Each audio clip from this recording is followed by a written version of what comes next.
कबले हम का आदेश दे दिया। रात बनाने की तुम्हारी कोई हैसियत नहीं रहेगी। आग लगा दी, आग बुझाएगा कौन? डिवाइड एंड रूल, बांटो और राज करो।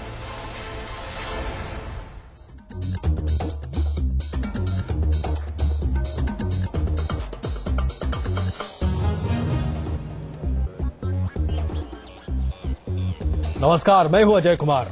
आज 1947 नहीं है, लेकिन आज भी हमारे देश में बांटो और राज करो बिल्कुल उसी तरीके से चल रहा है जैसे अंग्रेज किया करते थे। 2014 के लोकसभा चुनाव के मद्देनजर आइए आपके सामने पेश करते हैं हमारी ये खास आज की पेशकश। लालू प्रसाद यादव ने कहा कि नरेंद्र मोदी को दिल्ली की गद्दी तक किसी कीमत पर नहीं पहुंचने दिया जाए। अरविंद केजरीवाल कहते हैं कि इस देश में 500 से ज्यादा दंगे हुए हैं और हर दंगे की एसआईटी द्वारा जांच कराई जानी चाहिए। बीजेपी के अध्यक्ष राजनाथ सिंह कहते हैं कि अगर बीजेपी को मौका मिला तो हम अपने सुर को नरम करने के लिए तैयार हैं और इस बाबत अगर हमसे कोई गलती हुई हो तो सर झुकाकर माफी मांगने के लिए हम तैयार हैं। राहुल गांधी ये कहते हैं कि नरेंद्र मोदी विकास का जो एक तिलिस्म पहनाना चाहते हैं, दिखाना चाहते हैं आम जनता को, उस तिलिस्म में अल्पसंख्यक अपने आप को कहां पाते हैं। वहीं सोनिया गांधी उत्तर प्रदेश की सरकार को लताड़ती हैं और कहती हैं कि अल्पसंख्यकों के लिए जो केंद्र सरकार पैसा देती है उसका इस्तेमाल राज्य सरकार नहीं कर पाती है। मुलायम सिंह यादव की सरकार कहती है कि जितने एहसान हमने किया अल्पसंख्यक समाज पर उतना तो शायद इस देश में कोई कुछ नहीं कर सकता। यानी कि देखा जाए तो आज भी हमारे देश को हिंदू और मुस्लिम के बीच बांटा जा रहा है। बांटो और राज करो 1947 आज 2014 में एक बार फिर दोहराया जा रहा है। इस मुद्दे पर हम आगे बढ़ें उससे पहले आइए जरा एक छोटी सी खबर आपको दिखा दें किस तरीके से ड्रामा, एक्शन, थ्रिल, कॉमेडी, इतना कहा जाए कि बिहार में सब कुछ होता दिखाई दिया। और वहां ये सब कुछ किस लिए हो रहा है? ये सब भी बांटो और राज करो राजनीति के तहत ही है। लालू प्रसाद यादव की पार्टी टूटते टूटते बच गई, लेकिन यहां पर भी वही कार्ड, अल्पसंख्यकों को हम अपने साथ रखना चाहते हैं। देखिए लालू जी ने आज क्या क्या किया। बांटो और राज करो की सियासत के शिकार जब खुद लालू यादव बन गए तो उन्हें दिल्ली से दौड़कर पटना आना पड़ा और रिक्शे की सवारी कर राजभवन जाना पड़ा। असेंबली में अभी गया, हम लोग राजभवन जा रहे हैं, लड़ाई ठनक गई, लड़ाई लोकतंत्र को बचाने का। 13 बागी विधायकों में से 9 की घर वापसी कराकर डैमेज कंट्रोल में कामयाब लालू ने नीतीश और उनकी पार्टी जेडीयू पर करारा हमला बोला। हमारा आंदोलन शुरू हो गया और पूरे बिहार की जनता से, सब लोगों से मेरा अपील है कि आप लोग जहां हम लगे हुए हैं, नरेंद्र मोदी हटाओ भारत बचाओ, दंगाई को हटाओ भारत बचाओ, वहां नीतीश कुमार ने हम लोग के इमेज को टार्निश करने का काम किया। तो बिहार भर में अब हम घूमेंगे, भी प्रोग्राम मेरा लग रहा है। नीतीश हटाओ बिहार बचाओ, नरेंद्र मोदी हटाओ भारत बचाओ। नीतीश पर हमलावर लालू इस बगावत को भुनाने की कोशिश में भी दिखे। जेडीयू के खाते में शिफ्ट हो गए मुस्लिम वोट बैंक को फिर अपने पाले में करने की उनकी बेचैनी यहां साफ साफ दिखी। उनके निशाने पर नीतीश के साथ ही बीजेपी के पीएम कैंडिडेट नरेंद्र मोदी भी रहे। नीतीश का दोस्त, नीतीश का संगतिया नरेंद्र मोदी, ये सब मिला हुआ है। लालू को कमजोर करना चाहता है और पूरा दोनों को, खास करके हमारा लक्ष्य है, ये कोई एजेंडा नहीं है हमारा। हम इनको धूल चटा देंगे, बिहार की जनता धूल चटा देगी सांप्रदायिक ताकत को, और नीतीश कुमार कोई फैक्टर नहीं है। लालू ने चुनावी जंग का ऐलान करते हुए कहा कि अब उनका एक ही नारा है, वो है मोदी हटाओ भारत बचाओ, नीतीश हटाओ बिहार बचाओ। 47 का स्थिति होने जा रहा है। 47 का आजादी के बाद जो हालात हुआ था, ये नरेंद्र मोदी पैदा करने जा रहा है। आगे से देश टूटेगा या बचेगा, इसलिए हमारा कॉल है, हमारी जितनी शक्ति है, नरेंद्र मोदी हटाओ भारत बचाओ, भाजपा हटाओ भारत बचाओ। मोदी से खार खाए लालू यही नहीं रुके, मुसलमानों से माफी मांगने वाले राजनाथ सिंह के बयान पर भी उन्होंने तीखा हमला बोला। गलती ऐसा गलती हुआ है, ऊपर से आके भूत आके बुचरिंग किया गुजरात में, अब भूत आकर के बाबरी मस्जिद तोड़ा, कत्ल के बाद अब करे तोबा।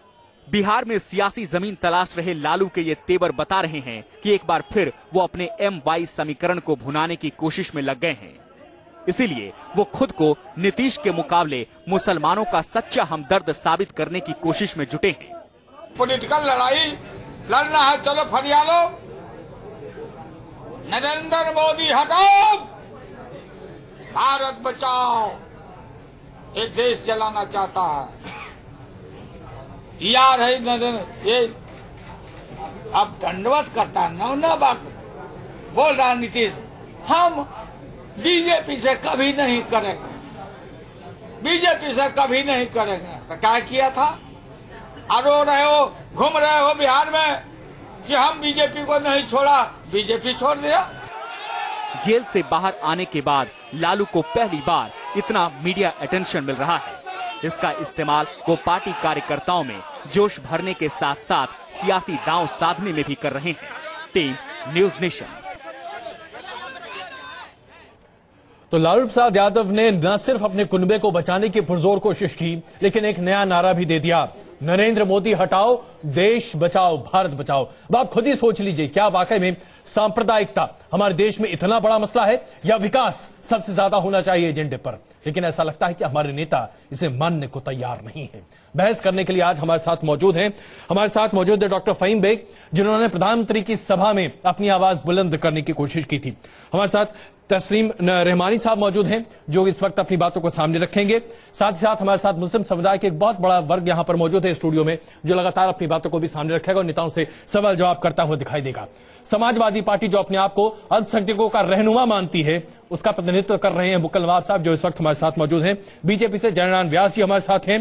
तहसीन पूनावाला इस वक्त हमारे साथ मौजूद रहेंगे कांग्रेस से, और साबिर अली साहब जेडीयू से हमारे साथ मौजूद हैं, और आरजेडी से हमारे साथ मौजूद हैं रामकृपाल यादव जी, और वरिष्ठ पत्रकार शाहिद सिद्दीकी साहब कुछ ही देर में हमारे साथ जुड़ेंगे। रामकृपाल जी, शुरुआत में आपसे करूं। लालू जी ने आज अपने कुनबे को बचाने के साथ साथ जिस तरीके से अल्पसंख्यक कार्ड खेला, क्योंकि नरेंद्र मोदी का नाम लेकर आप एक तरह से अल्पसंख्यक को अपने साथ करना चाहते हैं, ये अल्पसंख्यक राजनीति आप लोग कब तक करते रहेंगे साहब?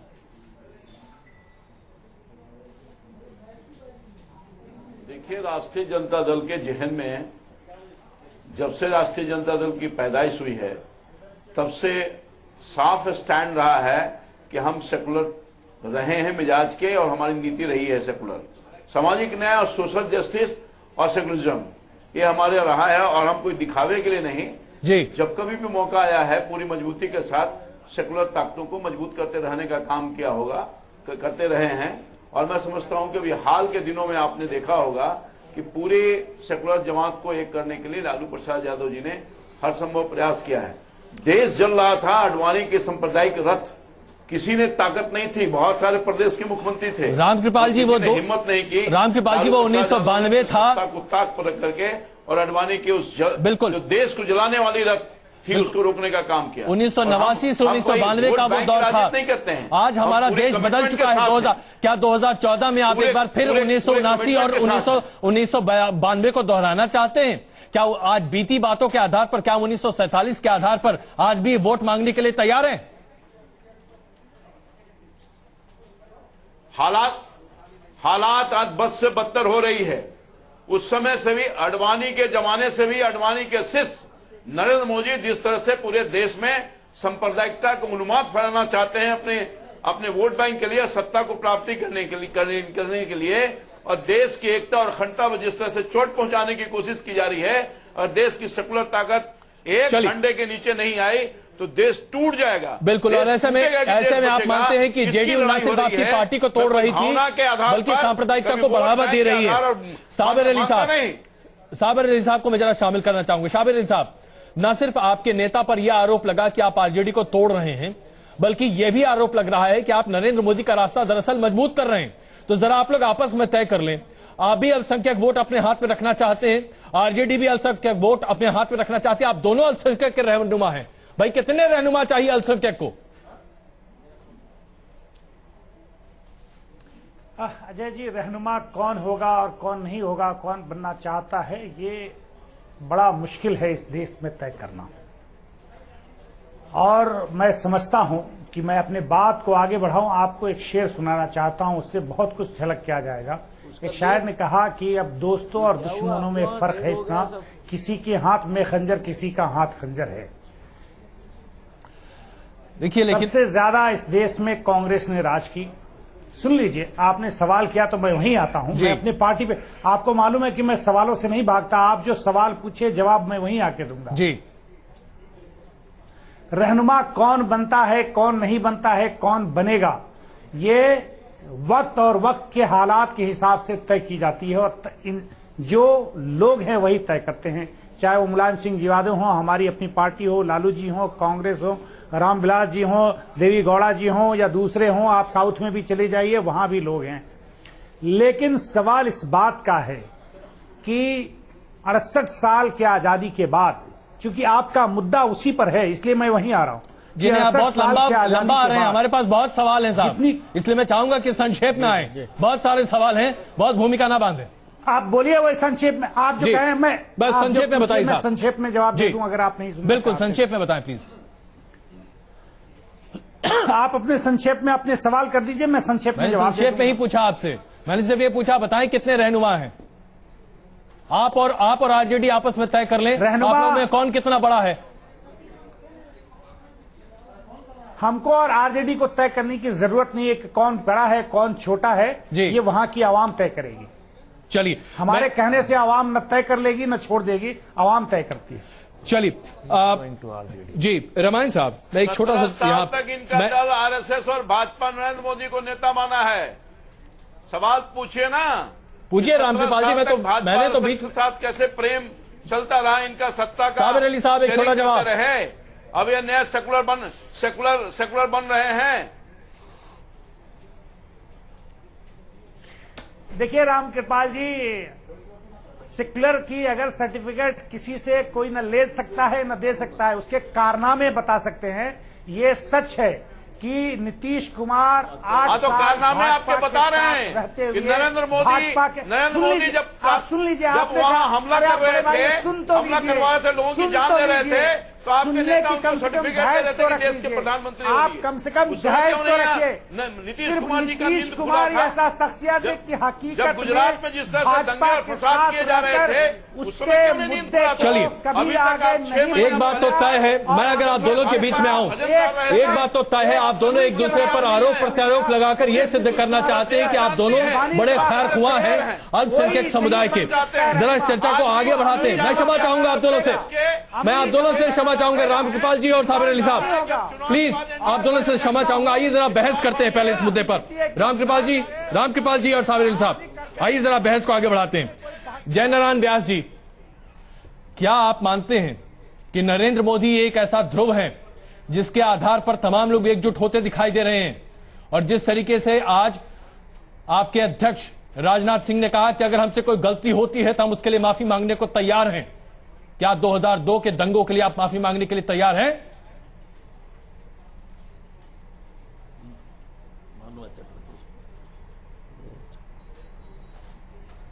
व्यास जी, ऐसा लगता है कि कुछ तकनीकी दिक्कत है, उन तक हमारी आवाज नहीं पहुंच रही है। हम दोबारा उनसे संपर्क साधने की कोशिश करते हैं। पूनावाला साहब, कांग्रेस अपने आप को अल्पसंख्यक का सबसे बड़ा, एक तरह से देखा जाए तो एक छत्र राज मानते हुए रहनुमा के तौर पर पेश करती चली आ रही है लगातार। और आज देखें तो हर कोई आज यही सवाल उठा रहा है कि भाई सबसे लंबा शासन आपका रहा, सच्चर कमेटी रिपोर्ट धूल फांकती रही, सरकारें 10 साल तक आपकी चलती रही, अभी उसके बाद भी कुछ होता हुआ नहीं दिखाई दिया। अभी और कितने साल चाहिए आपको ताकि अल्पसंख्यकों की रहनुमाई आप कर सकें, उनके हालात बेहतर कर सकें?